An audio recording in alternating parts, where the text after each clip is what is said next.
নমস্কাৰ, battle of 2026 ৰণাংগনলৈ স্বাগতম জনালোঁ। মই কুমাৰজিৎ শৰ্মা আৰু এই মুহূৰ্তত মই উপস্থিত আছোঁ টংলা বিধানসভা সমষ্টি। কিয় আজি আমাৰ মানুহ কৰ্মসংস্থাপনৰ অভাৱত দূৰ হৈ লগা হৈছে?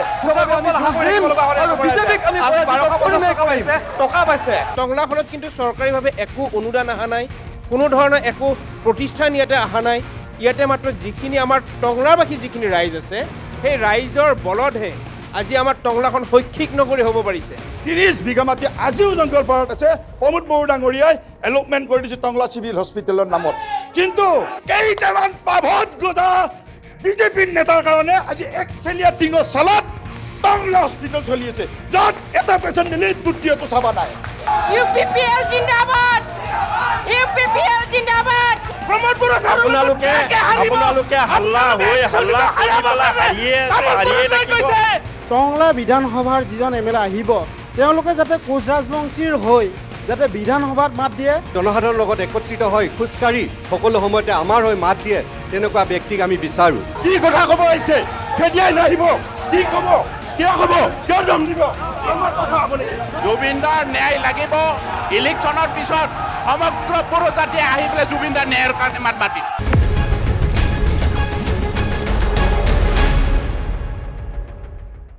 সমষ্টি পুনৰ্নিৰ্ধাৰণৰ পাছত এই সমষ্টি নতুনকৈ নামকৰণ হৈছে আৰু ইয়াৰ নাম হ'ল টংলা। টংলাৰ বিশেষ ঐতিহ্য আছে। এই ঠাইৰ পৰা এদিন অসম বিধানসভাত মন্ত্ৰী হৈছে, এই ঠাইৰ পৰা অসম বিধানসভাৰ অধ্যক্ষ হৈছে। সেয়েহে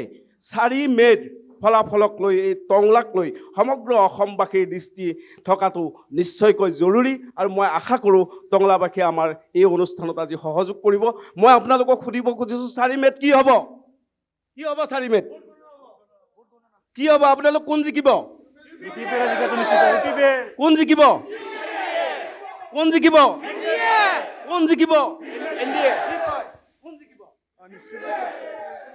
নিশ্চিতভাৱে আমি বিৰোধী মিত্ৰজোঁটৰ প্ৰাৰ্থী আমি জয়ী কৰাম। আমাৰ ইয়াত কংগ্ৰেছৰ প্ৰাৰ্থী আছে, গতিকে নিশ্চিতভাৱে আপোনালোকে চাওক যে মানুহে সিদ্ধান্ত লৈছে এইবাৰ আমি বিৰোধী মিত্ৰজোঁটৰ প্ৰাৰ্থীক আমি জয়ী কৰিবলৈ সক্ষম হ'ম। নিশ্চয়কৈ টংলাত এইবাৰ 3-কোণীয়া প্ৰতিদ্বন্দ্বিতা হ'ব বুলি ৰাজনৈতিক বিশ্লেষকসকলে ইতিমধ্যে মন্তব্য কৰিছে। ইয়াত বিজেপিৰ আছে বিকন ডেকা আছে আৰু কংগ্ৰেছৰ আছে ৰোহিত পাৰিগা আছে আৰু UPPLৰ আছে এগৰাকী ছাত্ৰ নেতা জয়ন্ত ৰাভা। মই UPPLক সুধিব খুজিছোঁ যে এইবাৰ আপোনালোকৰ প্ৰাৰ্থীক টংলাবাসীয়ে কিয় ভোট দিব লাগে? কোনে ক'ব? আপুনি ক'ব, কওক। চাওক, UPPLক যিহেতু ভোট দিব লাগে, জয়ন্ত ৰাভা এজনৰ সুদীৰ্ঘ জীৱন। তেখেতে ছাত্ৰ সংগঠনৰ লগত জড়িত হোৱাৰ পিছত প্ৰথমবাৰৰ কাৰণে তেখেতে UPPL দলত যোগদান কৰিছে আৰু তেখেতে প্ৰথমবাৰৰ কাৰণে যিহেতু টংলা স্থায়ী কেণ্ডিডেট হিচাপে প্ৰথমবাৰ তেখেতে আজিৰ দিনত প্ৰাৰ্থিত্ব পাইছে। আৰু UPPLৰ মূল লক্ষ্য উদ্দেশ্যটো হৈছে আমাৰ বড়োলেণ্ডত 35 লাখ জনসাধাৰণৰ আৰু 18টা ভাষী ব্যক্তিসকলৰ সৰ্বাংগীন উন্নতি আৰু বড়োলেণ্ডত যি এটা সুদীৰ্ঘ দিন যিবিলাক আমাৰ অশান্তি হৈ গৈছিল, জৰ্জৰাতি যে আমাৰ BTCত যি এটা অশান্তি হৈছিল, বম বাৰুদ গোলাৰ দাবী ধমকি যিবিলাক অশান্তি আছিল, সেইবিলাক অশান্তি নাশ কৰাই ফেলাই আজি প্ৰমোদ বড়ো ডাঙৰীয়াই আমাৰ BTCত এটা শান্তিৰ বাতাবৰণ আনিবলৈ সক্ষম হৈছে। আৰু BTCৰ ৰাইজে শান্তিৰ খাতিৰত, BTCৰ ৰাইজে সমন্বয়ৰ খাতিৰত, BTCৰ ৰাইজে উন্নয়নৰ খাতিৰত এইবাৰ UPPL দলক ভোট দিব আৰু জয়ন্ত ৰাভাই এইবাৰ টংলা বিধানসভা সমষ্টিৰ পৰা বিপুল ভোটে বিজয়ী হৈ যাব। যেহেতু ডিলিমিটেশ্যনৰ পিছত টংলা বিধানসভা সমষ্টিটো প্ৰথমবাৰৰ কাৰণে আমি পাইছোঁ আৰু তেখেতে ইয়াৰ স্থানীয় কেণ্ডিডেট হয়, নিশ্চয় তেখেতৰ জয় একদম নিশ্চিত। এইটো 100%। বিজেপিয়ে কি কয়? বিজেপিয়ে কি কয়?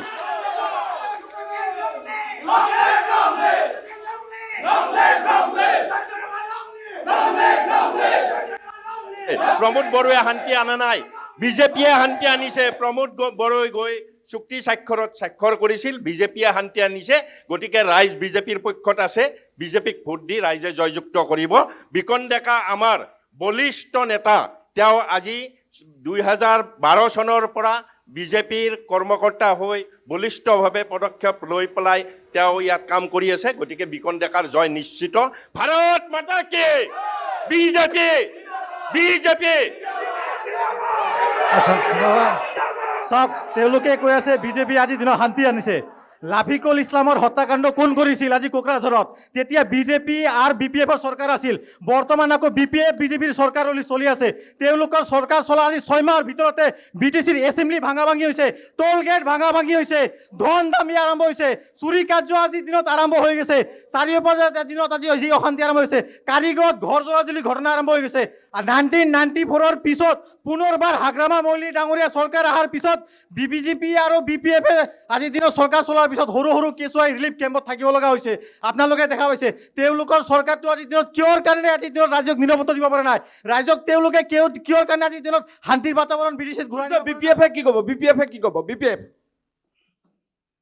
সৰ্বপ্ৰথম মই এটা কথা ক'ব বিচাৰোঁ আপোনালোকক অলপ আগত আপুনি কৈছে যে বিজেপিৰ প্ৰাৰ্থী নহয় এইটো আমাৰ NDA প্ৰাৰ্থী এইটো আপুনি এতিয়াৰ পৰা NDA বুলি সম্বোধন কৰিলে মই ভাল পাম দ্বিতীয়তে এই আমাৰ UPPL দলৰ ভাইসকলে এই মাত্ৰ কিবা কিবি ক'লে অলপ যে অশান্তি হৈছে তেওঁলোকেতো আমাক ধন্যবাদ দিব লাগে যেতিয়া 5 বছৰ তেওঁলোকে চৰকাৰ চলাইছিলে তেতিয়া কিন্তু BTCত শান্তি আছিল এই শান্তিৰ বাতাবৰণ ৰক্ষাকৰ্তা বিৰোধী হিচাপে আমি আছিলোঁ বিৰোধীত থাকি আমি শান্তি বজাই ৰাখিছিলোঁ যেতিয়া এতিয়া 6 মাহ হোৱা নাই আমাৰ চৰকাৰ হোৱাৰ লগে লগে অশান্তি কোনে কৰিছে কোনে কৰি আছে অশান্তি কোনে কৰিছে তেওঁলোকে কৰি আছে আপোনালোকে কৰিছে কি কয় অশান্তিৰ সৃষ্টি এইখিনি বস্তু তেওঁলোকে বুজিব লাগে যে বিৰোধী অশান্তিৰ সৃষ্টি কৰিব নালাগে বিৰোধীয়ে ধুনীয়াকৈ থাকিব লাগে আমি যেনেকে ধুনীয়া এটা সুস্থ বিৰোধীৰ ভূমিকা পালন কৰিছোঁ আপোনালোকৰ বিৰোধীৰ ভূমিকা পালন কৰক শান্তিভাৱে এটা বিৰোধী কৰক এটা নেতিবাচক এটা বস্তু আনক তেতিয়াহে গণতন্ত্ৰ সুস্থিৰ হ'ব আমি যেতিয়া শান্তিপূৰ্ণ বিৰোধী পালন কৰিছোঁ আপোনালোকে বিৰোধীত আছে আপোনালোকেও ধুনীয়াকৈ শান্তিপূৰ্ণভাৱে বিৰোধী দায়িত্ব পালন কৰক তেতিয়াহে ৰাইজৰ ভাল হ'ব আৰু সুস্থ গণতন্ত্ৰ এটা প্ৰতিষ্ঠা হ'ব সেইখিনিয়ে মই নিশ্চয় অগপ আছে অগপে কি কয় অগপৰ নেতাসকলে কি কয় হিমন্ত বিশ্ব শৰ্মাৰ আকৌ এখন চৰকাৰ গঠন কৰিব বিচাৰিছোঁ যেহেতু অসমত বহুত শান্তি আহিছে আমাৰ চাকৰি বাকৰি সকলোবোৰে উন্নতি হৈছে সেইকাৰণে ছেকেণ্ড টাইম আমি হিমন্ত বিশ্ব শৰ্মাক আমি চৰকাৰ গঠন কৰাৰ কাৰণে NDAৰ পৰা আমি বিকণ্টেকা জিকামি নমস্কাৰ সাংবাদিক বন্ধুসকল আমি উমৈহতীয়া প্ৰাৰ্থী বিকণ্টেকাৰ আমি যিকোনো উপায়ে আমি জিকাব লাগিব আৰু হিমন্তক আমি দুবাৰ মুখ্যমন্ত্ৰী পদত অধিষ্ঠিত কৰিব লাগিব আৰু যিহেতু আমাৰ অসমত বৰ্তমান শান্তিৰ পৰিৱেশ এটা বিৰাজ কৰিছে উন্নয়ন হৈছে এই ধাৰা আমি অব্যাহত ৰাখিব লাগিব আৰু সেইকাৰণে আমি উমৈহতীয়া প্ৰাৰ্থী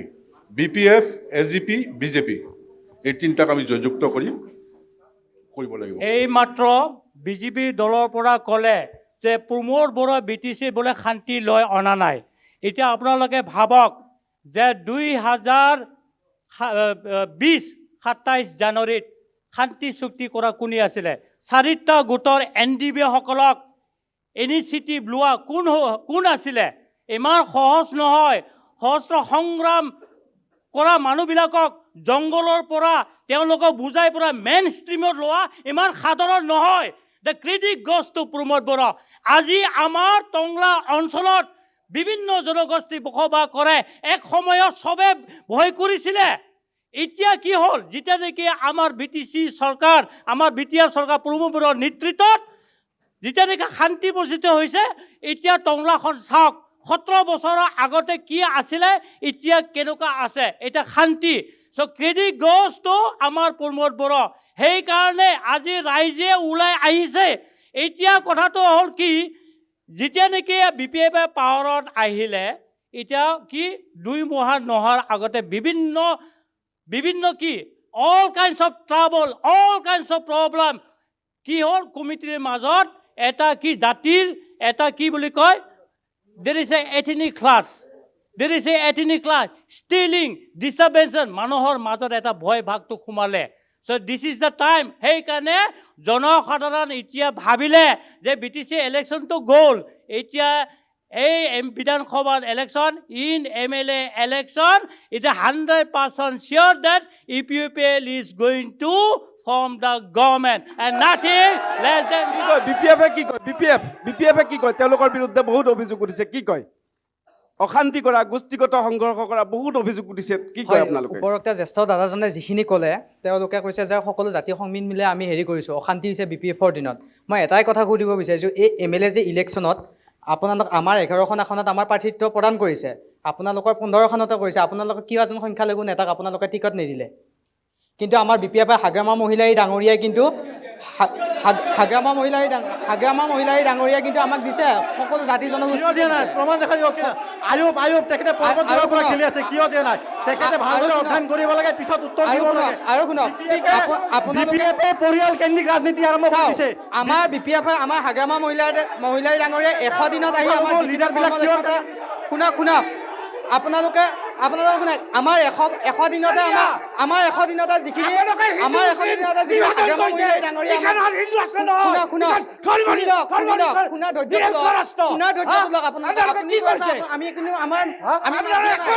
আমি মাত দিয়া নাই চাওক আমি মাত দিয়া নাই আপোনালোকে কৈ আছে আমি শুনি আছো আপোনালোকে কৈ আছে আমি শুনি আছো শুনক আমাৰতো শুনিবা ধৈৰ্য ধৰক আপোনালোকৰতো আমি শুনিছো আপোনালোকৰ কথা আমি শুনিছো আমাৰ হাগ্ৰামা মহিলাই ডাঙৰীয়া 100 দিনৰ ভিতৰত ব্ৰিটিছে সকলো জাতি জনগোষ্ঠীকে IPS দিবলৈ সক্ষম হৈছে 5টা গ্যাৰান্টি দিছে 5টা গ্যাৰান্টি প্ৰতিফলিত কৰিছে আমাৰ 5টা গ্যাৰান্টি আছিলে 5টা গ্যাৰান্টি অলৰেডি চলিছে আমাৰ যি MCL চলিছে আমাৰ MCL চলিছে হেৰি আছে BPF কৈ আছে 5টা গ্যাৰান্টি 5টা গ্যাৰান্টি যি 5টা গ্যাৰান্টি আজি BPFৰ 35 বছৰ আমাৰ দুখীয়া দৰিদ্ৰ ল'ৰা ছোৱালীক 2 লাখ কোটি টকা দি আছিলে আমি দি দিছো এইটো 65 ইয়াৰ্স মানুহে পাইছে 65 ইয়াৰ্স মানুহে পাইছে কোনো ল'ৰা ছোৱালীয়ে পোৱা নাই এই 2 লাখ পইচাটো নিজৰ মানুহে লৈছে নিজৰ মানুহে লৈছে আপুনি পাৰ্টি কৰিছে সিহঁতে লৈছে নিজৰ মানুহে পইচা লৈছে এই 2 লাখ পইচাটো ৰাইজক দিয়া নাই এইবাৰ আমাৰ ৰাইজক দিয়া নাই আমাৰ বাংলা সমষ্টিবা আমি নিজে লৈছে প্ৰতিটো এই বছৰখানে বাজেট কৰে বাজেট কৰিছে লাজ লাগিব লাগে BPF লাজ লাগিব লাগে মিছলীয়া কথা কয় সংখ্যা লোকৰ পৰা ভোট লৈছে আপোনালোকে মিছলীয়া কথা কয় সংখ্যা লোকৰ পৰা ভোট লৈছে আপোনালোকে মিছলীয়া BPF নিশ্চয় মই আপোনালোকৰ ওচৰত টংলাৰ একাংশ দল সংগঠন আছে আপুনি ক'ব অকণমান থিয় দিব কওক টংলাৰ যিগৰাকী বিধায়ক হ'ব এইবাৰ নতুন সমষ্টি আপোনালোকৰ কাৰণে যথেষ্ট দল সংগঠনৰ কাৰণে আনন্দৰ কথা এনে ক্ষেত্ৰত আপোনালোকৰ বিধায়কগৰাকীয়ে টংলাৰ কাৰণে কি কৰাটো বিচাৰে আপোনালোকে চাওক এতিয়ালৈকে টংলা সমষ্টিৰ এতিয়া নতুনকৈ যিটো 48 চনৰ টংলা বিধান সমষ্টি নতুনকৈ হৈছে এইবাৰ আচলতে টংলা সমষ্টিৰ আগত যিমান MLA গ'ল উন্নয়ন একো হোৱা নাই টংলাত একো উন্নয়ন হোৱা নাই কিন্তু আমি আশা কৰিছোঁ এইবাৰ মেডিকেলৰ সমস্যা আমাৰ টংলাত জৰ্জৰিত হৈ থাকিল কোনো সমস্যা সমাধান নকৰিলে আৰু আমাৰ বিশেষকৈ মই কোচ ৰাজবংশীৰ পৰা বিলংছ কৰিছোঁ কোচ ৰাজবংশী জনগোষ্ঠীটোৰ সমস্যা জনজাতিকৰণৰ যোনটো সমস্যা এই সমস্যা আজি তাৰিখলৈকে কোনো চৰকাৰে সমাধানৰ ক্ষেত্ৰত আগ নাবাঢ়িল সেইকাৰণে এইবাৰ আমি আশা কৰিছোঁ যোন চৰকাৰে নাহক আমাৰ সমস্যা সমাধান কৰিব লাগিব আমি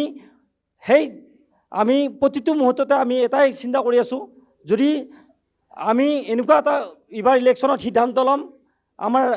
দল সংগঠনে আমি বহি এটা সিদ্ধান্ত গ্ৰহণ কৰিছোঁ যাতে অনাগত দিনত আমাৰ কোচ ৰাজবংশী জনগোষ্ঠীটোৰ হৈ যোনে চিন্তা কৰিব জনজাতিকৰণৰ মৰ্যাদাৰ হৈ যোনে মাত দিব সেই ব্যক্তিকহে আমি নিৰ্বাচিত কৰিব পঠাবৰ কাৰণে চেষ্টা কৰিম আপোনালোকৰ কোচ ৰাজবংশীৰ লোকসকললৈ এইটোৱে আহ্বান নহয় জানো হয় মানে যিয়ে আপোনালোকৰ দাবীসমূহ মানি ল'ব তেওঁলোককে আপোনালোকে ভোট দিবলৈ আহ্বান হয় নিশ্চয়কৈ মই ইফালে আপুনি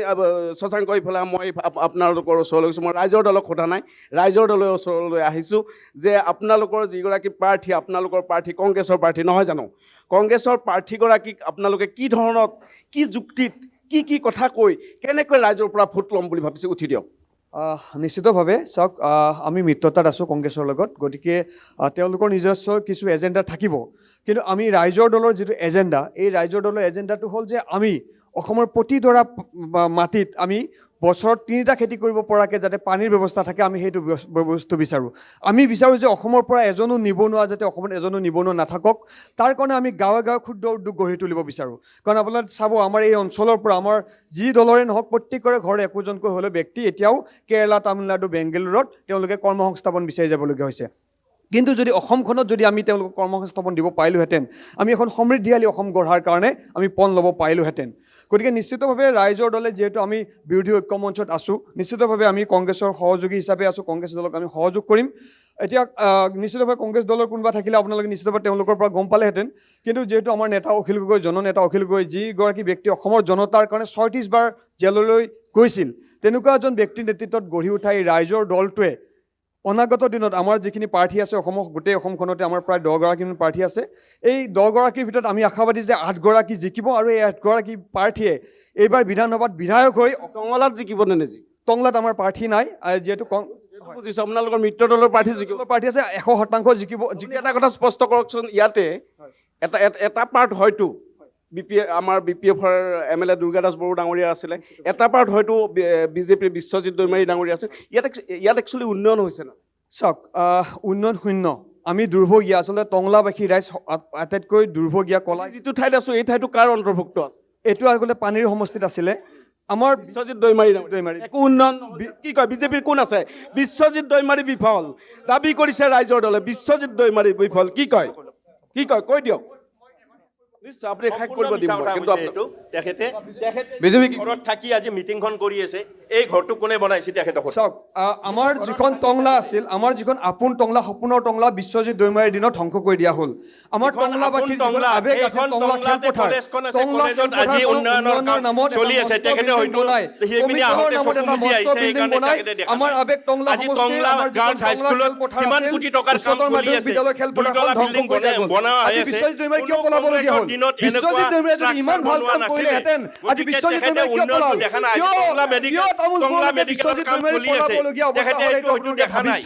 কিবা উত্তৰ দিব আপুনি? কৈ দিয়ক। ক'ব লগা বহুতখিনি কথা আছে। চাব, এটা কথা যে গান্ধীজীৰ, মহাত্মা গান্ধীৰ 3টা প্ৰতীক আছিল, বেয়া নাচাওঁ, বেয়া নুশুনো আৰু বেয়া নকওঁ। বৰ্তমান বিৰোধীসকলৰ চৰিত্ৰ এনেকুৱা হৈছে, চৰকাৰে ভাল কাম কৰিব আমি নাচাওঁ, চৰকাৰে ভাল কাম কৰিব আমি নুশুনো, আৰু চৰকাৰে যিমান ভাল কাম কৰিলে আমি কেতিয়াও চৰকাৰৰ ভালখিনি নকওঁ। এতিয়া এওঁলোকে কংগ্ৰেছৰ আজি সমৰ্থনত বহুখিনি কথা কৈছে। সেই কংগ্ৰেছ আমি অসম আন্দোলনৰ প্ৰথমগৰাকী শ্বহীদ মুকুন্দ বড়ো বুলি আমি কলেজৰ মানুহখিনিয়ে দাবী কৰোঁ। সেই যি কংগ্ৰেছে 860 গৰাকী শ্বহীদ সৃষ্টি কৰিছিল, 860 গৰাকী শ্বহীদ সৃষ্টি কৰিছিল, তেওঁলোকৰ সময়ত কোনোবাই কথা ক'ব আমি মনে মনে থাকিম, এই কথা কেতিয়াও হ'ব নোৱাৰে। আৰু দ্বিতীয়টো কথা, আপুনি দুৰ্গাদাস বড়োৰ কথা কৈছে, কোনোবা ব্যক্তি ভুল হ'ব পাৰে, ব্যক্তিয়ে কাম নকৰিব পাৰে, দলে তেওঁলোকক ক্ৰেডিট দিছে, আৰু সেইকাৰণে আজি দুৰ্গাদাস বড়োৱে কোনো এটা সমষ্টিৰ পৰা টিকেট লাভ কৰা নাই। বৰ্তমান বিকন ডেকাৰ লগত NDAৰ সমৰ্থন আছে, BJPৰ সমৰ্থন আছে, BPFৰ সমৰ্থন আছে, আশা আছে, প্ৰত্যাশা আছে, ৰাইজ আছে তেওঁৰ লগত, এজেণ্ডা আছে তেওঁৰ লগত, আৰু BJPৰ ৰাইজক লৈ মিছন আছে। বিকন ডেকা আৰু যিমানখিনি NDAৰ মানুহ আছে গোটেইখিনি হ'ল ৰাইজক হিতাধিকাৰী বনোৱা মিছন। আজি যদি আমাৰ দেশখন সমৃদ্ধিশালী হৈছে, আজি যদি অসমখন আগবাঢ়ি গৈছে, কিয় আজি 1250 টকাত আইসকলক বন্ধ কৰি দিবলগীয়া হৈছে? কিয় আজি আমাৰ মানুহ কৰ্মসংস্থাপনৰ অভাৱত দূৰ হ'ব লগা হৈছে? গতিকে বিজেপিৰ যি এজেণ্ডা, বিজেপিৰ যি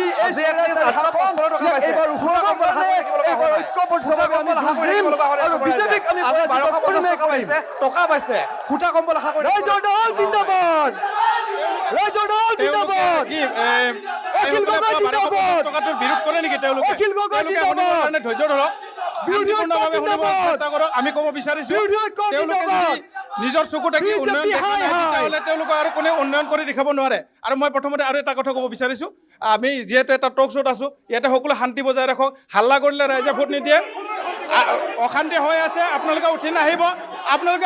ওচৰত নাহিব। মোক ক'ব দিয়ক। খালি শুনক, আপোনালোকে মোৰ ওচৰত আহিব নালাগে, নিজৰ ঠাইত থাকক। উন্নয়নৰ কথা কৈ আছো, শুনক ধৈৰ্য ৰাখক। আপোনালোকে খালী বাচনৰ শব্দ বেছি হয়তো, আপোনালোকে ইমান ওচৰত নাহিব, নিজৰ ঠাইত সমষ্টি হেৰাই তামোলপুৰক হৈছে প্ৰমোদ বড়োদেৱে তেখেতক পুৰা হেৰাব, প্ৰমোদ বড়োৱে তেখেতক পৰাস্ত কৰিব। আমাক থানলি মাছ নালাগে, আমি লোকেল মাছ খাম। তেওঁলোকে যদি ভাবিছে যে হাল্লা কৰিলে ৰাইজে ভোট দিব, এইটো তেওঁলোকৰ ভুল ধাৰণা। তেওঁলোকে হাল্লা কৰিব নালাগে, তেওঁলোকে আমাৰ লগত সুন্দৰভাৱে বিতৰ্কত ভাগ লওক, আমি এইটো বিচাৰিছোঁ। কাৰণ তেওঁলোকে যিহেতু উন্নয়ন দেখা নাই, আৰু তেওঁলোকে যোৱা 5টা বছৰত BJPৰ লগতে চৰকাৰ কৰিছে। আপোনালোকক মই ক'ব বিচাৰিছোঁ, বেংবাৰীৰ পৰা নাও এখন প্ৰমোদ বড়োৱে বনাই দিয়া সুদীপ নাথ হ'ল প্ৰমোদ বৰুৱাই বনাই দিছে তেওঁলোকে আজি ডাঙৰ ডাঙৰ লেকচাৰ মাৰিব হৈছে বিশ্বজিতে সমষ্টি এৰি কিয় পলাই গ'ল আগতে কিহৰ কাৰণে পলাই গৈছে আজি তেওঁলোকে টংলা চহৰ শিক্ষাৰ নগৰ ধূলিৰ নগৰত পৰিণত হৈছে তেওঁলোকে দেখা পোৱা নাই 5টা গ্যাৰাণ্টি আছে বিপিএফ দলৰ আজি বিপিএফ দলৰ পৰিয়াল কেন্দ্ৰিক ৰাজনীতি কৰিছে হাগ্ৰামাই চৰকাৰ গঠন কৰাৰ পিছত তেখেতৰ নিজা পৰিয়ালৰ নিজৰ মাইকীক আজি 6 মাহৰ ভিতৰত আজি টিকেট দিয়ে এমএলএ বনাব গৈছে এইটোৱে তাৰ পৰিৱৰ্তন আৰু বিজেপি দলৰ যে চৰিত্ৰ উদঙাই ক'ব হৈছে আজি শুনক আপোনালোকে ক'ব দিয়ক আজি সংবাদ মেলমেল আমি ক'বলৈ আহিছোঁ ক'ব দিব লাগে আপোনালোকে আজি শুনক বিকন ডেকাক তেওঁলোকে প্ৰাৰ্থিত্ব প্ৰক্ষেপ কৰিছে আন দলৰ চৰিত্ৰ উদঙাই দিব দিছে বিজেপি দলৰ চৰিত্ৰ কি তেওঁলোকে চামুচেদি প্ৰদান কৰে বেলচা দি লৈ যায় তেওঁলোকে সেনেকা বুজিছে শুনক এই বিকন ডেকাই ভুটিয়াচাং চাহ বাগিচাত কৰ্মৰত হৈ থকাত বিজুলীৰ নামত কোটি কোটি টকা কেলেংকাৰী কৰিছে তেখেতে শুনক ৰ'ব আজি ৰাইজে কৈ আছে ৰাইজে সহকাৰে দিব লাগিব যদি বিকন ডেকা পইচা খাইছে প্ৰমাণ দিব লাগিব প্ৰমাণ নিদিলে বিকন ডেকা যে প্ৰমাণ নিদিলে কিন্তু আমি প্ৰমাণ দিব লাগিব যে বিকন ডেকা এক মিনিট মই আপোনালোকৰ ওচৰলৈ আহিম যুৱ ছাত্ৰ পৰিষদৰ ওচৰলৈ চাওক বিভিন্ন ৰাজনৈতিক দলে বিভিন্ন দাবী কৰিছে আপোনালোকে কি কয় অতিকে হাস্যকৰ কথা কিছুমান হৈ আছে ইয়াত বিগত 5টা বছৰে যুৱ ছাত্ৰ পৰিষদৰ চকুত আমি কিছুমান কাম দেখিছিলোঁ ইয়াত মিত্ৰজোঁটৰ চৰকাৰ আছিলে বিগত 5টা বছৰত ইউপিপিএল আৰু বিজেপি চৰকাৰ আছিলে আমি জাতীয় সংগঠন হিচাপে তেখেতসকললৈ প্ৰশ্ন আছে আমাৰ বিগত 5টা বছৰত টংলা সমষ্টিৰ যিটো ৰাজহাড় স্বৰূপ যিটো এমবি ৰোড কিয় এটা শিলগুটি নপৰিল এই প্ৰশ্নবিলাক কোনে কৰিব 1 মিনিট কথাবিলাক শুনক কথাবিলাক জাতীয় সংগঠনৰ কথাবিলাক শুনক আমাৰ কথাবিলাক শুনক কথাবিলাকত যুক্তি আছে এয়া অতি প্ৰয়োজনীয় কথা টংলা সমষ্টিৰ ৰাজহাড় স্বৰূপ এই এমবি ৰোডত ইউপিপিএল আৰু বিজেপিৰ মিত্ৰজোঁটৰ বিগত 5টা বছৰত কিয় এটা কাম নকৰিলে এই প্ৰশ্নৰ উত্তৰ অলপ পিছত আপোনালোকে দিব লাগিব মোৰ কথাখিনি শুনি লওক টংলা মেডিকেললৈ আপুনি যাব 2টা বজাৰ পিছত তাত এক্সৰে কৰা নহয় কিয় অসমৰ ইমান উন্নয়ন হোৱাৰ পিছত কি কাৰণত 2টা বজাৰ পিছত আমি টংলা সমষ্টিৰ মানুহে তাত এক্সৰে কৰিব 2টা বজাৰ পিছত মানুহৰ এক্সিডেণ্ট নহয় নেকি মানুহৰ শাৰীৰিক অৱস্থা বেয়া নহয় নেকি তেতিয়াহ'লে কিয় স্বাস্থ্য বিভাগটো কিয় লাও লোৱা অৱস্থাত পৰিণত হৈছে টংলা সমষ্টি টংলা চহৰখনত ড্ৰেইনিং ছিষ্টেম নাই তাৰ কাৰণে কোনে মাত দিব কোনে কাম কৰিব মৌলিক সমস্যাবিলাকৰ সমাধান কোনে কৰিব টংলা চহৰত আজি কেইদিনমান আগতে আমাৰ ডিপুদাই নিজে থিয় হৈছে গম পাইছে তেওঁলোকে নিউজ কৰিছে ধূলি ধুমুহাত মানুহ থাকিব নোৱাৰি বেমাৰত আপুনি ওলাব নোৱাৰা অৱস্থা কি কাৰণত এই প্ৰশ্নবিলাকৰ উত্তৰ কোনে দিব টংলাত আজি বিল্ডিংবিলাক বনাইছে মেডিকেলৰ বিল্ডিংবিলাক বনাইছে কিন্তু এম্বুলেঞ্চ এখন পাবলৈ নাই 3 ঘণ্টা সময় মই নিজে এম্বুলেঞ্চত ফোন কৰাৰ পিছত বেমাৰী নিবলগীয়া হ'লে প্ৰাইভেট এম্বুলেঞ্চ ল'বলগীয়া হয় অসম চৰকাৰলৈ প্ৰশ্ন আছে যুৱ ছাত্ৰ পৰিষদৰ কেতিয়া কৰিব অসমৰ স্বাস্থ্য খণ্ডৰ উন্নয়ন মই ইউপিপিএল চৰকাৰকো কৈছোঁ তেখেতসকলে আজি কথাবিলাক শুনিব লাগিব এই কথাবিলাক যেতিয়াই শুনিব তেতিয়াহ'লে আপোনালোকৰ ভৱিষ্যত দিনত আপোনালোকৰ ভাল হ'ব বিজেপি পোনপটীয়া প্ৰশ্ন কৰিছোঁ আপোনালোকৰ বেমাৰ নহয় আপোনালোকৰ মানুহৰ বেমাৰ নহয় টংলা মেডিকেলকে নিনিয়ে মেডিকেলখন কেতিয়া ঠিক হ'ব LP স্কুলবিলাকত 5টা শ্ৰেণী এজন শিক্ষা ব্যৱস্থা লাও লোৱা অৱস্থা অসমৰ কেতিয়া ঠিক কৰিব কেতিয়া অসমৰ শিক্ষা ব্যৱস্থাৰ উন্নয়ন হ'ব 5টা শ্ৰেণীত এজন শিক্ষকে পাঠদান কৰে 40জন ছাত্ৰ ছাত্ৰীক তাত কেনেকুৱা এটা পৰিৱেশ আৰু লাহে লাহে স্কুলবিলাক বন্ধ কৰি দিয়া হৈছে অসমত কিমান স্কুল বন্ধ হৈছে আপোনালোকে কোনোবা খবৰ ৰাখিছে মৌলিক প্ৰশ্নবিলাক কৰক যি দলৰে নহওক মৌলিক প্ৰশ্নবিলাক কৰক সমাজখনৰ উন্নয়নৰ কাৰণে চিন্তা কৰক কেৱল হৈ হাল্লা কেৱল চকী দখলৰ কাৰণে গাড়ী দখলৰ কাৰণে আপোনালোকে কাম নকৰিব টংলা সমষ্টিত বহুত হেৰুৱাইছে ভৱিষ্যতে আৰু বহুত হেৰুৱাব যদি এনেকৈ আমি হাই কাজিয়া কৰি থাকোঁ যি দলৰে প্ৰাৰ্থী নাযাওক টংলা সমষ্টিৰ উন্নয়নৰ কাৰণে কাম কৰক ষ্টেডিয়ামখন পৰি থাকিল 5টা বছৰ একো নকৰিলে বৰদলৈ ভৱন পৰি থাকিল 5টা বছৰ একো নকৰিলে আপোনালোকে এই প্ৰশ্নবিলাকৰ উত্তৰ দিব লাগিব নহ'লে ভৱিষ্যত দিনত কিন্তু আপোনালোকে ইয়াৰ প্ৰত্যাহ্বানৰ সন্মুখীন হ'ব কোনোৱে হাল্লা নকৰিব মই তেওঁৰ লগত একমত আমাৰ যিখিনি উন্নয়নৰ কথা কৈছে যি হোৱা নাই এইটোৱে ক'ব বিচাৰিছোঁ 2021 চনত যেতিয়া আমি বিধানসভা নিৰ্বাচন হয় যোৱাবাৰ তেতিয়া আমি গোটেইবিলাকে হিলডুল ভাঙি বিশ্বজিৎ দৈমাৰী ডাঙৰীয়াক ভোট দিছিলোঁ আৰু তেখেতক 70,000 ভোটত আমি বিপুল ভোটত জয় কৰাইছিলোঁ বিপুল ভোটত জয় হৈছিল আৰু যিদিনাখন তেওঁ অধ্যক্ষৰ চিটটো পাইছিল যিদিনাখন তেওঁক অধ্যক্ষ বনাইছিল বিধানসভাৰ সেইদিনাখন আমি গৌৰৱৰে আমি ফটকা ফুটাইছিলোঁ আমি ৰাস্তাত বহি আমি হাল্লা কৰিছিলোঁ আমি ফূৰ্তি কৰিছিলোঁ যে এইবাৰ আমাৰ পানেৰী সমষ্টি তেতিয়া টংলা সমষ্টি নাছিলে পানেৰী সমষ্টি এইবাৰ বহুত ভাল হ'ব বহুত ভাল হ'ব কাৰণ তেওঁ অধ্যক্ষ তেখেতলৈ এটা প্ৰশ্ন এজন মন্ত্ৰীতকৈও বেছি পাৱাৰ থাকে তেখেতলৈ এটা প্ৰশ্ন থাকিল আপুনি এটা দলক প্ৰতিনিধিত্ব কৰিছে প্ৰমোদ বড়ো ডাঙৰীয়াৰ 5 বছৰ এক মিনিট মই কৈ আছো প্ৰমোদ বড়ো চিফ হৈ থাকিল কিয় কি কাৰণ নকৰিলে বিজেপিৰ লগত মিত্ৰজোঁটত কি কাৰণ নকৰিলে তাৰপিছত যেতিয়া অধ্যক্ষ হোৱাৰ পিছত আজি টংলাত ধূলি তেওঁ অধ্যক্ষ হৈ আমাক কিন্তু ধূলি খুৱাইছে এইটো ধন্যবাদ আৰু তেওঁ এটা ফোনত 2 কিলোমিটাৰ ৰাস্তা আমি ইমান ৰিকুৱেষ্ট কৰিছোঁ ইমান বাৰ তেখেতক কৈছোঁ যে ছাৰ আপুনি 2 কিলোমিটাৰ ৰাস্তাটো অন্ততঃ বনাই দিয়ক টংলা ৰাইজে আপোনাক বহুত আশীৰ্বাদ দিব নাই নিদিলে লাষ্টত গৈ আমি BPFৰ আমাৰ দুৰ্গাদাস বড়ো ডাঙৰীয়া তেখেত কলাইগাঁৱৰ MLA বৰ্তমান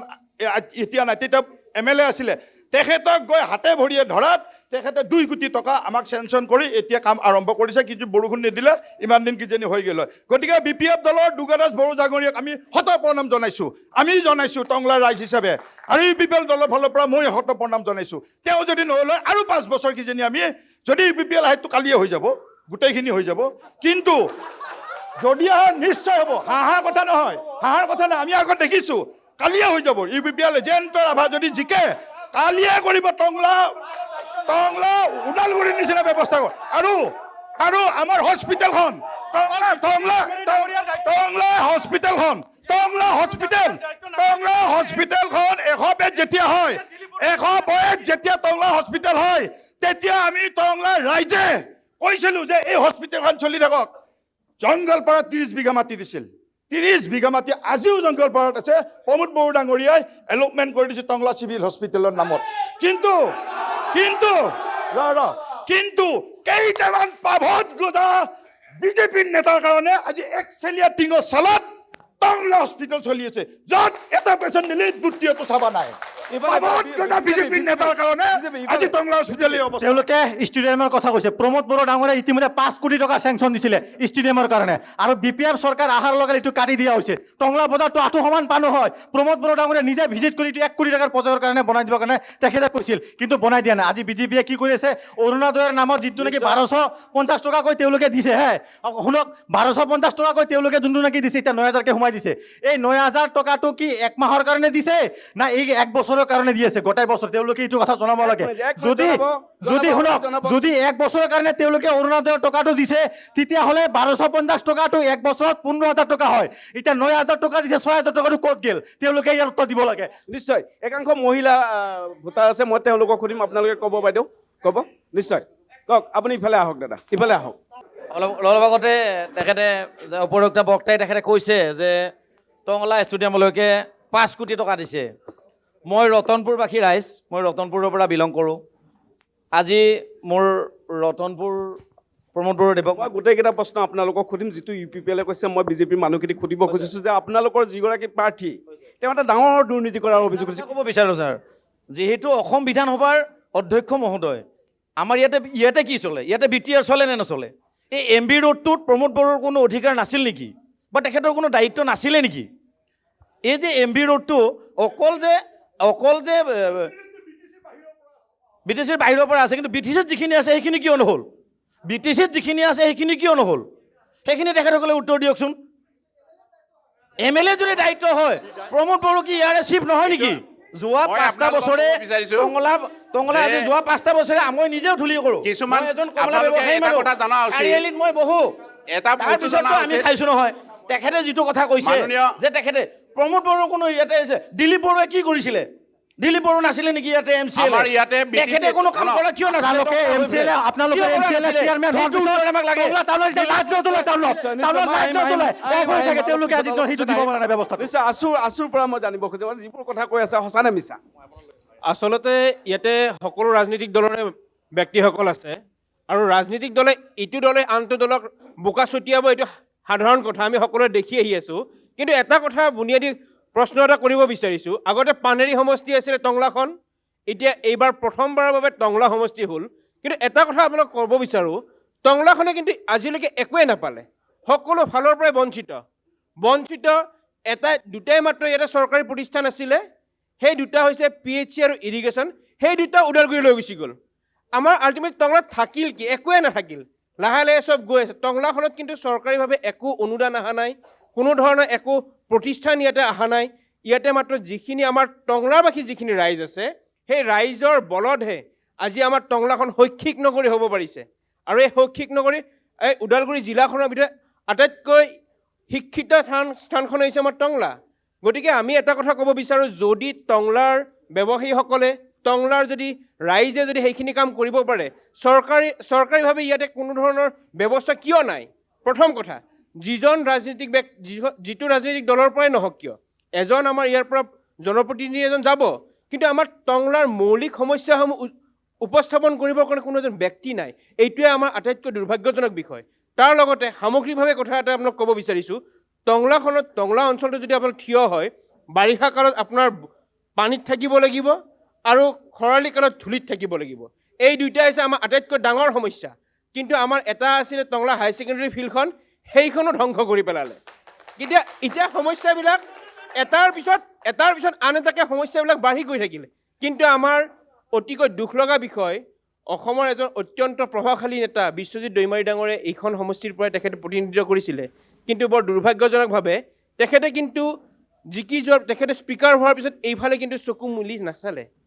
এইটো কিন্তু আটাইতকৈ দুখ লগা বিষয় আৰু এটা কথা ক'ব বিচাৰিছোঁ ৰাজনৈতিক দলসমূহে ইজনে আনজনক বোকা ছটিয়াব কিন্তু সেই বোকা ছটিয়াৰ যি পৰম্পৰা সেই পৰম্পৰা কিন্তু ভুক্তভোগী হৈছে আমাৰ টংলাবাসী ৰাইজ আৰু এই টংলাবাসী ৰাইজক উদ্ধাৰ কৰিবৰ কাৰণে এইবাৰ আমাৰ টংলাবাসী ৰাইজক আমি এটাই আহ্বান কৰিম যে তেখেতসকলে চিন্তা কৰি ভোটসমূহ দিয়ক যাতে আগন্তুক দিনত আমাৰ এই মৌলিক সমস্যাসমূহ যাতে আমাৰ সমাধান হয় আছোঁ নহয় জানো নিশ্চয় এয়া ছাত্ৰ সন্থা টংলা ছাত্ৰ সন্থাৰ দলৰ ফালৰ পৰা দুটামান কথা ক'ব বিচাৰিছোঁ যে উপৰোক্ত বক্তাসকলে বিভিন্ন ধৰণৰ কথা কৈ গৈছে ধন্যবাদ জ্ঞাপন কৰিছোঁ আছুৰ ফালৰ পৰা কৈছে ধন্যবাদ জ্ঞাপন কৰিছোঁ আৰু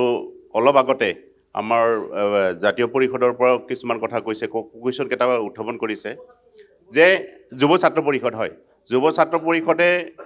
কেইটামান কুৱেশ্যন উত্থাপন কৰিছে UPPL দল আৰু বিজেপিৰ যেতিয়া এলায়েন্স আছিলে তাত আমাৰো দায়িত্ব আছিল বুলি পেলাই তেখেতসকলে কৈছে আমি মানি লৈছোঁ আমাৰ দায়িত্ব আছিল আমি মানি লৈছোঁ ঘটনাটো হৈছে কি কেৱল মাত্ৰ কিছুমান মুষ্টিমেয় বিশেষকৈ মই টংলা সমষ্টিৰ কথাই কৈছোঁ এই টংলা হৈছে ইমানখিনি সমস্যাৰ সন্মুখীন হৈ থকাৰ কাৰণটো হৈছে কি কেইজনমান মুষ্টিমেয় ৰাজনীতি দল বা আমাৰ জাতীয় সংগঠনসমূহেও তাত জড়িত থকা নহয় ইনডাইৰেক্টলি জড়িত আছে এই সিদ্ধান্ত লোৱাৰ ক্ষেত্ৰত অন্যান্যৰ সিদ্ধান্ত লোৱাৰ ক্ষেত্ৰত তেওঁলোকৰ দুৰ্বল স্থিতি আমাৰ এই অঞ্চলত জাতীয় সংগঠনেই হওক বা বিভিন্ন সংগঠনে বিৰোধীসকলৰ দুৰ্বল স্থিতিৰ কাৰণে হয়তো আমাৰ টংলা অঞ্চলটো পিছ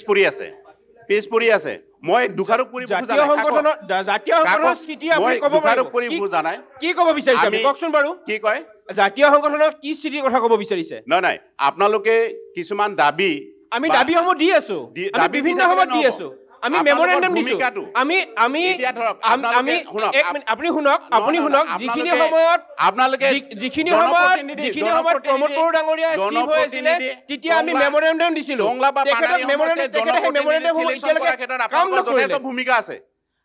যথেষ্ট ভূমিকা আছে আৰু ইয়াত আপোনালোকক স্বীকাৰ কৰিবই লাগিব ইয়াত জাতীয় সংগঠনবিলাকৰ যথেষ্ট ভূমিকা আছে আৰু সেই ভূমিকাৰ জৰিয়তে আপোনালোকে কিমান উপযুক্ত মানুহক সিলেকশন কৰি পঠাইছে সেইটো এটা লক্ষণীয় বিষয় জাতীয় সংগঠনে উপযুক্ত মানুহ সিলেকশন কৰি পঠিয়াব নোৱাৰে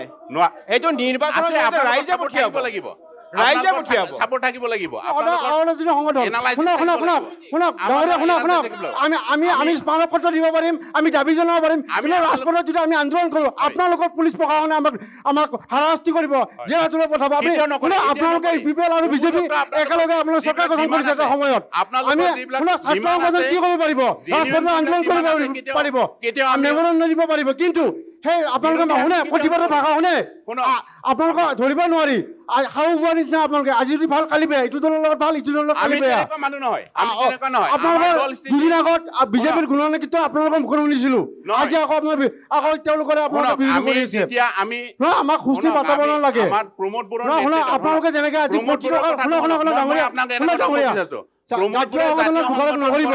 আমি ভোট দিবৰ কাৰণে আমি অৰাজনৈতিক সংগঠন সদৌ অসম ছাত্ৰ সংঘ আমি প্ৰমাণ কৰি দিয়ক কোনোবা এজন প্ৰাথমিক সদস্য কি বোলে মহাবিদ্যালয় গোটৰ যদি এটা সদস্য কাৰোবাক কোনো প্ৰাৰ্থীৰ কোনো ৰাজনৈতিক দলৰ কথা কৈছে কেতিয়াবা এতিয়া আমি ইয়াতে আমি পদত্যাগ কৰিম কওক আপুনি কি কি ক'ব বিচাৰিছে আপুনি নিজে কৈছে নহয় আপুনি উপযুক্ত আমি কেনেকৈ পঠাম মোৰ কথাখিনি শুনাৰ পিছত আপুনি উত্তৰ দিব সম্পূৰ্ণভাৱে কথাখিনি কোৱাৰ পিছত উত্তৰ দিব শুনক জাতীয় মনোযোগ নিদিব আপোনালোকৰ আজি যেনেকুৱা আপোনালোকে এতিয়া আপোনালোকে আজি যে কোটি কোটি টকাৰ এতিয়া কোটি কোটি টকা যে ওলাই আছে আপোনালোকে আমি ভাল পালো হয় আপোনালোকৰ লিডাৰৰ আগত যদি কৰা কাম টংলা সমষ্টিৰ এইখিনি কাম কৰিব লাগিব উৰি যে আপোনালোকে কৰি আছে আপোনালোকৰ লিডাৰৰ ওচৰত প্ৰমোদ বড়ো ডাঙৰীয়াক ক'ব লাগিছিল আপুনি এমপিটো চাওক একো অৱস্থা নাই একো নাই কি পাইছো আমি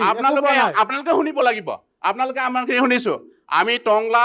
এই অঞ্চলৰ উন্নয়নৰ কাৰণে আমাৰ তাত যথেষ্ট ভাল ভাল পৰিকল্পনা আছে প্ৰমোদ বড়োৰ নেতৃত্বত UPPL চৰকাৰে মাত্ৰ 3টা বছৰ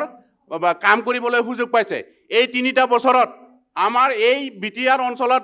বসবাস কৰা 26টা জাতি জনগোষ্ঠী 35 লক্ষ জনসাধাৰণৰ কাৰণে প্ৰমোদ বড়ো চৰকাৰে যি ভিজন আৰু মিছন ডকুমেণ্ট মানে ভিজন ডকুমেণ্টছ বনাইছে সেই ভিজন আৰু মিছনৰ জৰিয়তে এই অঞ্চলত থকা বিভিন্ন জাতি জনগোষ্ঠীক 35 লক্ষ জনগোষ্ঠীৰ উন্নয়নৰ কাৰণে তেওঁলোকৰ ভৱিষ্যত তেওঁলোকৰ ভাষা সাহিত্য সংস্কৃতি মানে সাজ পোছাকৰ পৰা আৰম্ভ কৰি পেলাই সুৰক্ষা কৰিবৰ কাৰণে ৰক্ষণাবেক্ষণ দিবৰ কাৰণে বহুত ডাঙৰ ডাঙৰ মিছন লোৱা হৈছে ভিজন লোৱা হৈছে পৰিকল্পনা কৰা হৈছিল কিন্তু আমাক ৰাজনৈতিকভাৱে ষড়যন্ত্ৰ কৰি পেলাই বিজেপিয়ে আমাক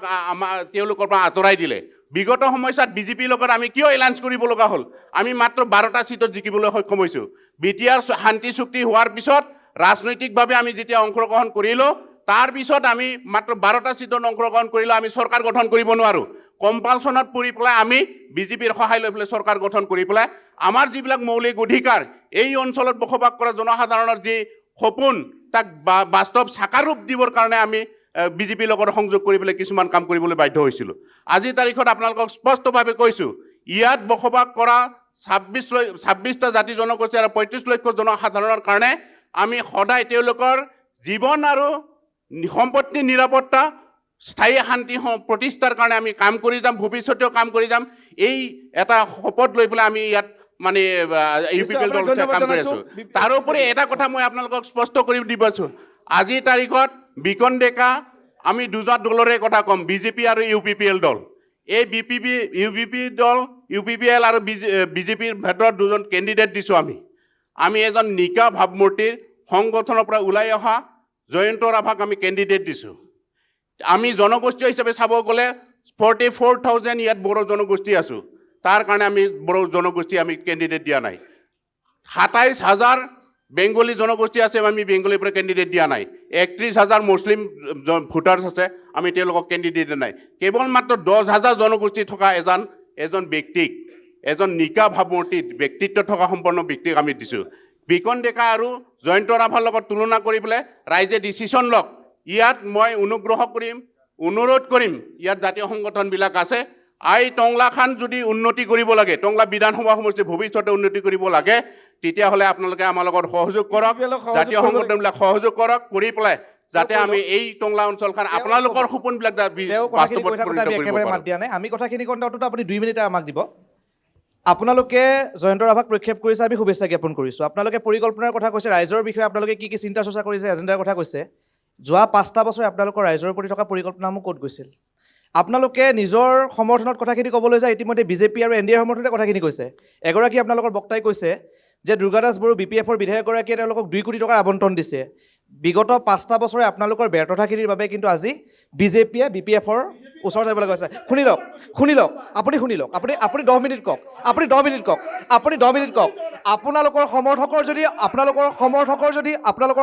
যদি গণতান্ত্ৰিক দৃষ্টতা নাই আপোনালোকৰ লিডাৰে কেতিয়াও বিধানসভাত গৈ কথা ক'ব নোৱাৰে আপোনালোকে গণতান্ত্ৰিক দৃষ্টতাখিনি ৰাখক আপোনালোকে নিজৰ পৰিচয় এনেকৈ নিদিব শুনি লওক আপোনালোক ধোৱা তুলসীৰ পাত বিৰোধী বিজেপি BPF আৰু এই জাতীয় দলবিলাক দোষী শুনক আৰে আপোনালোকে আপোনালোকে বিজেপি BPFকটো কৈছে এই আছু আৰু AJYCPৰ লিডাৰকো আপোনালোকে কৈছে শুনক আপোনালোকে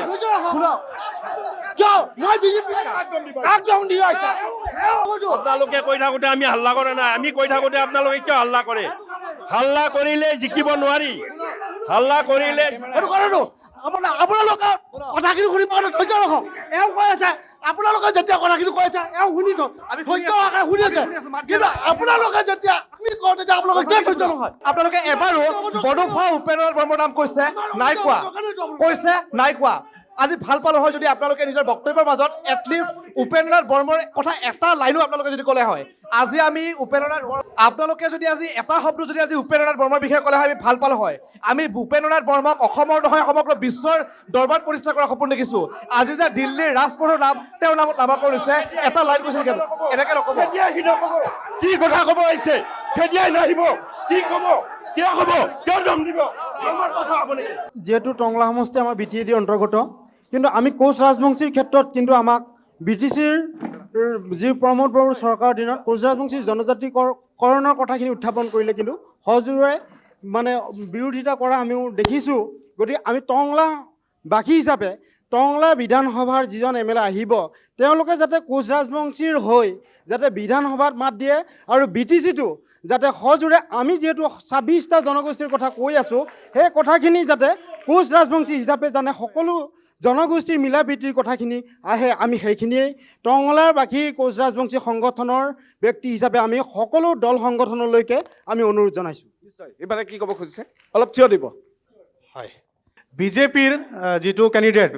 বিকল চন্দ্ৰ ডেকা তেখেতে আগৰ পৰাই যিহেতু বাগানত মানে কৰ্মৰত আছিল আমি তেখেতক ভালকৈ জানো তেখেতৰ বিষয়ে ভালকৈ জানো আমি বিশেষকৈ ক'ব বিচাৰিছোঁ অসমৰ যিমান আদিবাসী জনগোষ্ঠীয়ে বিজেপিৰ বিৰুদ্ধে ভোট প্ৰদান কৰাৰ কাৰণে আমি অহদ অসম আদিবাসী ছাত্ৰ সন্থাই ঘৰে ঘৰে গুলিয়ে গুলিয়ে আমি গৈ প্ৰচাৰ চলাই আছোঁ কাৰণ 2016 চনত যেতিয়া অসমত বিজেপিৰ একোৱে নাছিল চিন চাপ নাছিল সেই সময়ত দেশৰ প্ৰধানমন্ত্ৰী নৰেন্দ্ৰ মোদী যেতিয়া কোকৰাঝাৰত আহি নিজে প্ৰতিশ্ৰুতি প্ৰদান কৰিছিলে যে আমাৰ চৰকাৰ যদি অসমত আহে 6 মাহৰ আগে আগে আমি অসমৰ 6 জনগোষ্ঠী তথা আদিবাসী জনগোষ্ঠীক জনজাতিকৰণৰ মৰ্যাদা প্ৰদান কৰিম তথা চাহ শ্ৰমিকৰ দৈনিক মজুৰি আমি ন্যূনতম মজুৰি আইন প্ৰদান কৰিম এই দাবীসমূহ দাবীয়ে হৈ থাকিলে আজি 10টা বছৰ উকলি গ'ল 2টা চৰকাৰ তেখেতসকলৰ সৰ্বানন্দ সোণোৱালৰ সময়ত 5 বছৰ উকলি গ'ল আৰু এতিয়া হেমন্ত বিশ্ব শৰ্মাৰ সময়ত 5টা বছৰ উকলি গ'ল তেখেতসকলে প্ৰতিশ্ৰুতিয়ে থাকি গ'ল খালি আদিবাসী জনগোষ্ঠীক তেখেতসকলে ভোট বেংক হিচাপে ব্যৱহাৰ কৰি আছে কিন্তু এতিয়া আদিবাসী জনগোষ্ঠী সজাগ হৈছে আৰু আশাও সজাগ হৈছে এইবাৰ বিজেপিক অসমৰ পৰা খেদা দিয়াৰ কাৰণে আদিবাসী জনগোষ্ঠী তৈয়াৰ আছে টংলাত কি কৰিব কওক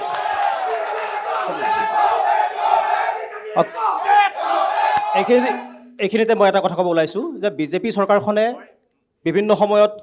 শূন্য সহনশীল দুৰ্নীতিৰ বিৰুদ্ধে কথা বহুখিনি কয় কিন্তু এটা আমি দেখিছোঁ যে টংলাত যিটো ৰাস্তা নিৰ্মাণ হৈ আছে টংলাৰ মাজেদি যিটো নাওকাটাৰ পৰা হৰিচিঙলৈ ৰাস্তা নিৰ্মাণ হৈ আছে এই ৰাস্তাটোত ইমান দুৰ্নীতি ক'ৰবাত ঠেক ক'ৰবাত ডাগৰ এতিয়া ৰাস্তাটো প্ৰায় বনোৱা শেষ নহওঁতে ৰাস্তাটো বহি গ'ল এই দুৰ্নীতিবিলাক মন্ত্ৰী MLA বিশ্বজিৎ দৈমাৰীয়ে দেখা নাছিল নেকি ইয়াত সাংসদ দিলীপ শইকীয়া ডাঙৰীয়া আছে তেখেতসকলে দেখা নাপায় নেকি আজি টংলা কুকুৰাকাটাৰ পৰা চিপাঝাৰলৈকে যোৱা যিটো ৰাস্তা বনোৱা শেষ নহওঁতে খলবা এৰি গৈছে আমি বহুতবাৰ নিউজ কৰিছোঁ তাৰপিছতো মন্ত্ৰী MLAক বহুবাৰ কমপ্লেইন কৰাৰ পিছত তেখেতসকলে মাত নিদিয়ে কিয় ডাঙৰ কমিশ্যনৰ অংক কৰি তেখেতসকলে ৰাস্তাবিলাক ঠিকাদাৰক দিছে তাৰপিছত ৰাস্তাবিলাক কি হৈছে খলবা এৰি গৈছে ৰাস্তা বনোৱা নহওঁতে ৰাস্তাবিলাক এৰি গৈছে টংলাৰ মাজেৰে যোৱা ৰাস্তাটো তেখেতে নিশ্চয় গম পাব তেখেতে কেইদিনমান আগতে চিঞৰি আছিলে যে ড্ৰেইনবিলাক কমপ্লেইন হোৱা নাই ড্ৰেইনবিলাক ক'ৰবাত সৰু হৈছে ক'ৰবাত ডাঙৰ হৈছে দীঘলীয়া হৈ যাব এটা প্ৰশ্ন আপুনি গতিকে আমাৰ প্ৰশ্ন থাকিব দুৰ্নীতিবিলাক আপোনালোকে দেখিও কিয় দেখা ভাও ধৰি আছে কিয় কমিশ্যনৰ অংগ চলিছে নেকি উত্তৰ দিব খুজিছে এইখিনিতে এটা কথা ক'বই লাগিব যিটো আমাৰ অসম মালাৰ অধীনত টংলাৰ কুকুৰাকাটাৰ পৰা চিপাঝাৰলৈকে গৈছে এই ৰাস্তাটো নিৰ্মাণত ইমান দুৰ্নীতি হৈছে যে বিজেপিয়ে কয় যে আমি দুৰ্নীতিৰ বিৰুদ্ধে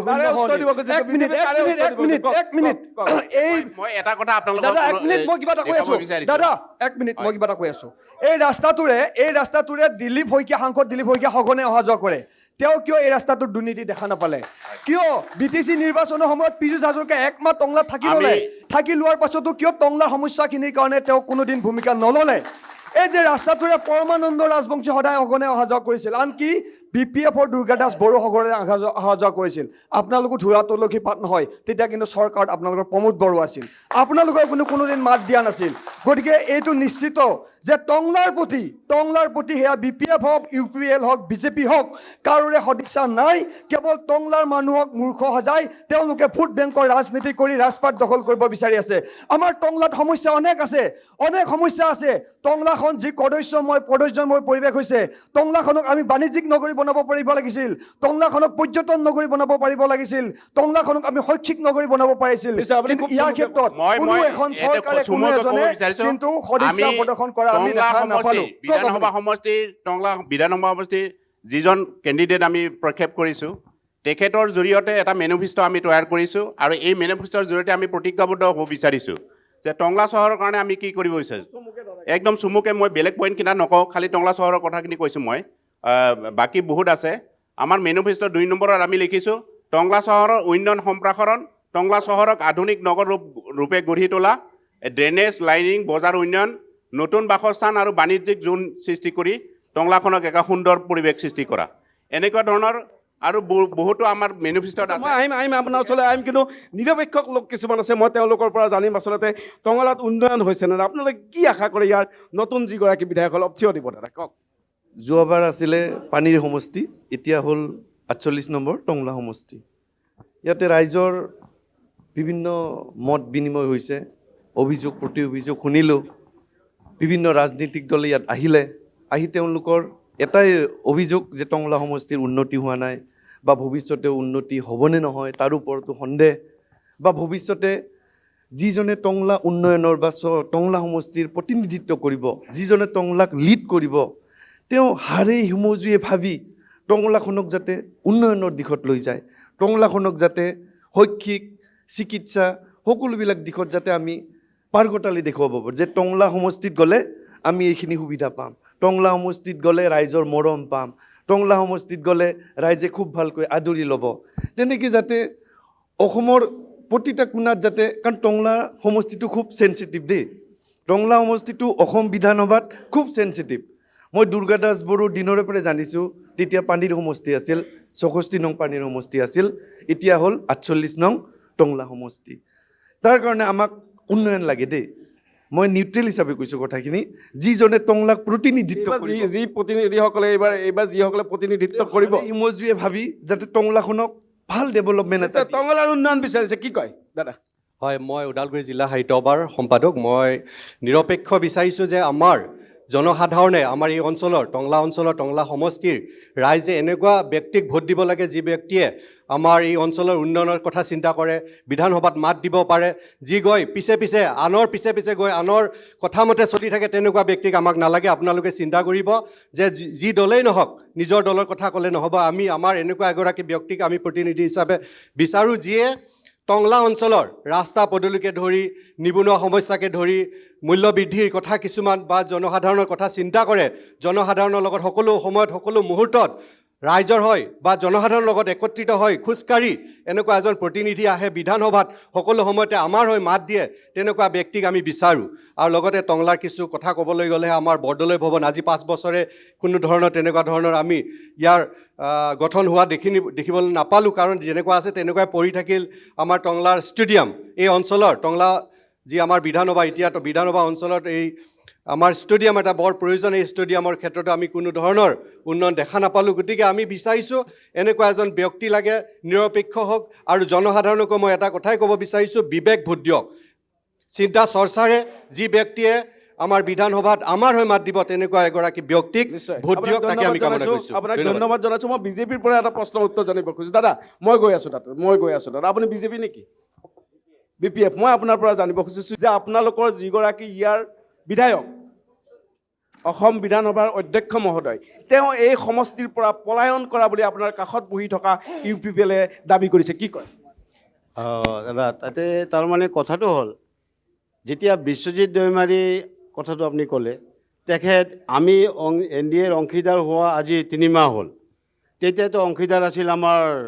এই লগতে সৈতে বহি থকা আমাৰ UPPL দল আছিলে, আৰু BJP তেওঁলোকে আছিলে অংশীদাৰ। তো এতিয়া এতিয়া ৰ'ব ভাই অলপ ৰ'ব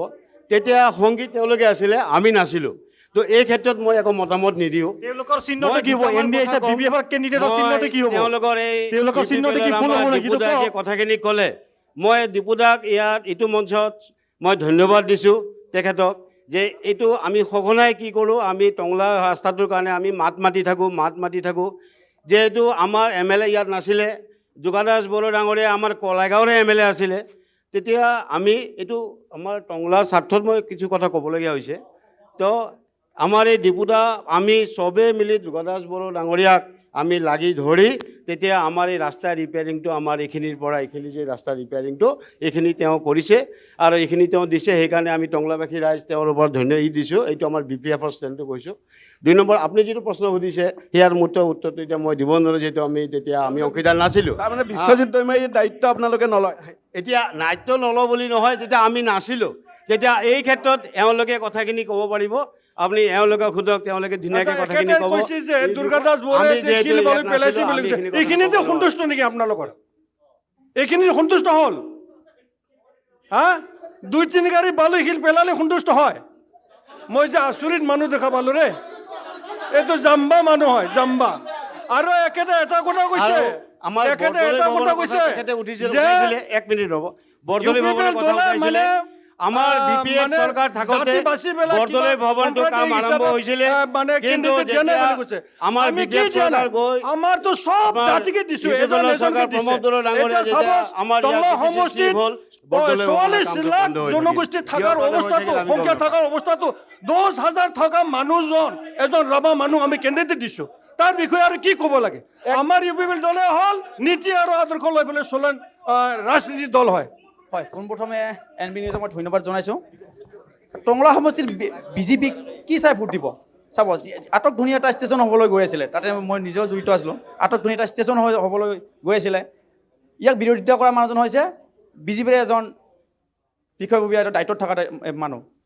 বিশ্বজিৎ দৈমাৰী টংলাৰ পৰা কিয় পলাল তামোলপুৰত তেখেতসকলৰ শংকাত কথাখিনি ওলাইছে ভয়ত যে এইবাৰ প্ৰমোদ বড়ো হাৰিব বিশ্বজিতৰ লগত গতিকে শংকাত কথাখিনি ওলাইছে কথাখিনি তেখেতসকলক আমি এইবাৰ BPFক লগত লৈ তেখেতসকলক এৰি দিয়াৰ কাৰণে প্ৰমোদ বড়োৰ দলৰ মানুহ সকলোৱে হাৰিবৰ কাৰণে এই কথাখিনি শংকাত ওলাইছে গতিকে তেখেতসকলে অলৰেডি গম পাই গৈছে আমি যে প্ৰক্ষেপ কৰিছে আপোনালোকে হাল্লা কৰি পেলাই হাৰিয়ে থাকিব হৈ হাল্লা কৰি জিকিব নোৱাৰি গতিকে প্ৰমোদ বড়োৰ দল যে হাৰিব চিঞৰ সেইকাৰণে চালে বেৰে কোবোৱা কথা কৈ বিশ্বজিৎ দৈমাৰী এজন অধ্যক্ষ হৈ গৈছে টংলা যিটো সমষ্টিতে বিশ্বজিতে ইলেকশ্যন খেলিব সেইটোতে জিকিব তামোলপুৰত প্ৰমোদ বড়োৱে কেতিয়াও নাহাৰে এই কাৰণে নাহাৰে শুনক এই কাৰণে নাহাৰে তামোলপুৰত প্ৰমোদ বড়োৱে মেডিকেল কলেজ হস্পিটেল আনি দিছে তামোলপুৰ ডিষ্ট্ৰিক্ট গঠন হৈছে যিটো বস্তু BTR চুক্তিত মানে দফাত নাছিলে সেই এটা বিশেষ মানে তামোলপুৰ জিলা গঠন হৈছে বাকি তামোলপুৰৰ কথাটো আপুনি বাদ দিয়ক টংলা সমষ্টিৰ কথা পাতক যিটোকে আমাৰ এই নাই তেখেতে কৈছে টংলা সমষ্টিৰ কথা পাতক বিশ্বজিৎ দৈমাৰী টংলাৰ যি সমস্যা আছে আমাৰ এই সমস্যাটো আমি কেনেকৈ মই আৰু এটা কথা আপোনালোকক ক'ব বিচাৰিছোঁ টংলা সমষ্টিৰ উন্নয়নৰ কথাটো মই এই প্ৰসংগত এটা কৰিব বিচাৰিছোঁ টংলা বিশ্বজিৎ দৈমাৰীয়ে হাৰিবৰ ভয়ত হিমন্ত বিশ্ব শৰ্মাৰ লগত লগ হৈ পেলাই অমিত শ্বাহক লগাই দিছে কথাটো যে প্ৰমোদ বড়োক উঠাই ল'ব লাগে মানে হেৰিৰ পৰা ভয়তে প্ৰমোদ বড়োৱে উঠাই নলা নাই আমি ক'ব বিচাৰিছোঁ টংলা সমষ্টি মানে কেৱল টংলা চহৰখন নহয় কিন্তু দেই আমাৰ কলাইগাঁও যিখন চহৰ আছে কলাইগাঁও অঞ্চলত যিবিলাক সমস্যা আছে এইবিলাকৰ কথাও কিন্তু উত্থাপন হ'ব লাগিব আজি কলাইগাঁও চহৰখনৰ যিটো অৱস্থা কলাইগাঁও সাপ্তাহিক বজাৰখনৰ যিটো অৱস্থা টংলা সাপ্তাহিক বজাৰখনৰ যিটো অৱস্থা টংলা আৰু কলাইগাঁৱৰ উভয় অঞ্চলৰ গাঁৱে বাট পথসমূহৰ যিটো অৱস্থা এই সম্পৰ্কেও কিন্তু আমি এই মঞ্চৰ পৰা অসমৰ ৰাইজক জনাবৰ কাৰণে সক্ষম হ'ব লাগিব আজি টংলাকে ধৰি কলাইগাঁও অঞ্চলৰ মানুহ ভূমিপট্টাহীন আজি আপুনি চাওক টংলাৰ পৰা যিমানে আগলৈ যাব সেয়া লাগিলে আমাৰ খিলঞ্জীয়া ভূমিপুত্ৰ বড়ো জনসাধাৰণেই হওক, সেয়া কোচ ৰাজবংশীয়ে হওক, নাথ হওক, কলিতা হওক, সংখ্যালঘু মুছলমানেই হওক, কিন্তু সকলো কিন্তু ভূমিপট্টাৰ পৰা বঞ্চিত। আৰু এটা কথা যে আমাৰ নিজৰ সমস্যাখিনি সমাধান কৰিব নোৱাৰাৰ কাৰণেহে আচলতে বিশ্বজিৎ দৈমাৰী আমাৰ ৰাইজৰ মুখামুখি হ'ব নোৱাৰাৰ কাৰণেহে আচলতে ইয়াৰ পৰা পলাইছে। নিশ্চয় ইফালে ইয়াৰ পৰা সেইকাৰণেহে তেখেতে পলাইছে। তেওঁলোকক যিকোনো প্ৰকাৰে ক্ষমতা লাগে, যিকোনো প্ৰকাৰে ক্ষমতা লাগে, কিন্তু গতিকে BJC আমাৰ এই ক্ষমতাৰ কাৰণে তেওঁলোকে তাত পলাইছে। এতিয়া আকৌ তামোলপুৰতো যদি তেওঁ কাম কৰিব নোৱাৰে, নিৰ্বাচনৰ কাৰণে কিবা বেলেগ পলাই ক'ব তেওঁ পাৰে, ঠিক কিন্তু নাই। আমাৰ already গতিকে এইবাৰ ভোট দিয়াৰ আগতে আপোনালোকে সিদ্ধান্ত ল'ব যাতে এইবাৰ আমি বিজেপিক পৰাজিত কৰিব পাৰোঁ, বিজেপিক পৰাজিত কৰি যাতে অসমত নিশ্চয় মই আপোনাক ধন্যবাদ জনাইছোঁ। ধন্যবাদ আপোনালোকে চিন্তা এইবাৰ টংলাত কি হ'ব? আমাক এবাৰ টংলাত আমাৰ জয়ন্ত ৰাভাই হ'ব। জয়ন্ত ৰাভা জয়ন্ত ৰাভা জিকিবই আৰু UPPL জিকিবই, 100% জিকিব। আমাৰ দৃঢ় বিশ্বাস আছে। UPPL জিন্দাবাদ, UPPL জিন্দাবাদ, জয়ন্ত ৰাভা জিন্দাবাদ, জয়ন্ত ৰাভা জিন্দাবাদ। নিশ্চয় আমি জিকিম আৰু 100% আমি জিকিহে আহিম। আজি মুছলমানক আমি চুমা খাই ফুৰা নাই। 1,90,000 টকা জব কাৰ্ডৰ পৰা পইচা লৈ ভাইৰেল হৈছে আৰু ৰেচন কাৰ্ডৰ পৰা পইচা লৈছে ইহঁতে, ৰেচন কাৰ্ডৰ পৰা পইচা লৈছে। জুবিনদাৰ ন্যায় আমাক লাগিবই। আমাৰ এটা প্ৰতিজ্ঞা, জুবিনদাৰ ন্যায় লাগিব। ইলেকশ্যনৰ পিছত সমগ্ৰ বড়ো জাতিয়ে আহি পেলাই জুবিনদাৰ ন্যায়ৰ কাৰণে মাত মাতিম। আমি জুবিনদাৰ কথাত আমি জুবিনদাক লৈ কেতিয়াও আমি ৰাজনীতি নিবিচাৰোঁ। জুবিনদাৰ ন্যায় আমাৰ কোৰ্টে দিব, আমাৰ বিশ্বাস আছে আইনে দিব। গতিকে আমি জুবিনদাক লৈ আমি কেতিয়াও ৰাজনীতি কৰাটো আমি নিবিচাৰোঁ। আমি সদায় জুবিনদাক সন্মান কৰোঁ, সদায় আমি জুবিনদাক সন্মান কৰি যাম। বিকন ডেকা জিকিবনে? জিকিবনে? কি কয়, কোন জিকিব আপোনাৰ? বিকন ডেকা হৈছে এজন দুৰ্নীতিৰ সদাগৰ। ইতিমধ্যে ৰাইজে কৈ আছে তেখেতৰ শ্ৰমিকৰ টকা মাৰা, বিজুলীৰ পইচা মাৰা, তেখেতে ৰাইজে ইতিমধ্যে বিভিন্ন অভিযোগ দি আছে। আৰু এই দুৰ্নীতিৰ সদাগৰক আনি পেলাই আজি বিজেপি দলে ইয়াতে টিকেট দিছে। আৰু চাওক ইতিমধ্যে তেওঁলোকৰ ৱাৰ্ড কমিছনাৰ বহি আছে, তেওঁলোকৰ বিজেপি দলৰ ৱাৰ্ড কমিছনাৰ বহি আছে। ভোটাৰ লিষ্টত নাম নথকা মানুহক বেটাৰী ৰিক্সা প্ৰদান কৰিছে। গলফালি ঈশ্বৰক কিয় নাম নথকা মানুহ এটা দলৰ ভিতৰতে চৰকাৰৰ অংশগ্ৰহণ কৰিছিলে। যিকেইটা দলে অংশগ্ৰহণ কৰিছে, শুনক ৰাইজ, যিকেইটা দলে অংশগ্ৰহণ কৰিছিলে চৰকাৰৰ লগত জড়িত হৈ আছিলে, মই অসম গণ পৰিষদ দলৰ পৰা ক'ব বিচাৰিছোঁ NDAৰ প্ৰাৰ্থী আমাৰ টংলা সমষ্টিত জয়যুক্ত হ'ব। কিয়নো এইকাৰণে ক'ব বিচাৰিম, 5টা আমাৰ MCLA আছে, 5টা সমষ্টিত আমাৰ MCLA আছে। গতিকে আমাৰ টংলা সমষ্টিত বিজেপি মিত্ৰজোঁট তথা NDAৰ প্ৰাৰ্থী বিকন ডেকা জয় নিশ্চিত। যিমানে নিচৰক এইটো এটা সত্য কথা, এইটো যিয়ে নহওক আমি এইটো দাবী কৰিম। এইটোৱে ধন্যবাদ। নিশ্চয়